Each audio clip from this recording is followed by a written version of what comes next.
High বন্ধুরা, আজকে আমরা একটা নতুন ভিডিও নিয়ে চলে এলাম। দেখতে পাচ্ছ মা রটন্তী সাউন্ডের মাল লোডিং ভিডিও। সোলোর বক্স যাচ্ছে আজকে। এটা কাঁদর সোনা যাচ্ছে ঝাপান উপলক্ষে। সবাই জানো গাংপুর কাঁদর সোনা ঝাপান 11 তারিখ। মাল প্রায় লোডের কাছাকাছি হয়ে গেছে। এটা 12 তারিখে কম্পিটিশন, যেটা মেন বড় কম্পিটিশন হয়।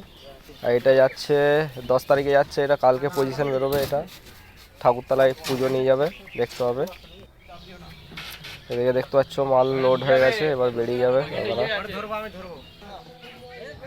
কাঁদর সোনার মেন যে কম্পিটিশন হয় 12 তারিখে হয়। কেউ যদি আসতে চাও চলে আসতে পারো। এটা গাংপুর থেকে সুবিধা হবে। গাংপুর থেকে একটুখানি কাঁদর সোনা অনেকগুলো সিরিজ আছে, দেখতে পাবে কম্পিটিশন। আর মা রটন্তী সাউন্ডের পরে ফিল্ড আছে এটা দেউল ডিবিসি বাঁধ, এটা আজাপুরের কাছে। টোল ট্যাক্সটা পেরিয়ে ওখানে 24 তারিখ মাল যাবে, দেখতে পাবে সবাই।